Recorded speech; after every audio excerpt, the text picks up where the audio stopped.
Il est important que votre enfant sache qu'un nom propre porte toujours une majuscule, car l'oublier est considéré comme une faute d'orthographe. Mais pourquoi ces noms prennent-ils une majuscule alors que les noms communs n'en ont pas ? Si votre enfant a des difficultés à identifier un nom propre, vérifiez avant tout que votre enfant sait ce qu'est un nom commun. Si ce n'est pas le cas, nous vous conseillons de consulter la vidéo qui est consacrée aux noms communs afin de faire un petit rappel.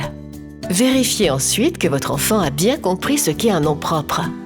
Expliquez-lui que ces mots-là sont un peu prétentieux, car ils ne sortent jamais sans leur majuscule. C'est leur signe de ralliement, un peu comme la cravate pour nous les humains. Un nom propre qui sortirait sans sa majuscule manquerait de dignité et serait montré du doigt.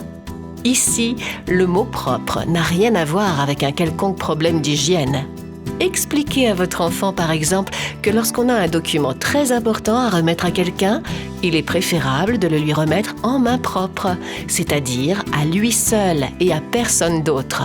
Les noms propres se veulent uniques et importants. Chaque nom propre a un rôle bien défini. Il désigne les pays, les rivières, les montagnes, les océans, les villes, mais aussi les prénoms et les noms de famille. Une fois que la notion est comprise, votre enfant aura besoin de s'exercer avant d'être complètement à l'aise. Proposez-lui alors les exercices suivants. Pour commencer, répertoriez à l'oral le plus de noms propres possible. Pour faciliter cette tâche, vous pouvez d'abord restreindre vos recherches aux noms propres désignant une ville, un personnage célèbre ou encore un pays.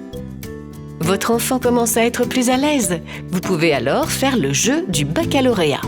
Le jeu se fait à l'écrit et en famille. Chaque joueur doit d'abord construire un tableau sur une feuille de papier. Au début, commencez par un tableau à 4 colonnes. Puis, choisissez ensemble un titre par colonne.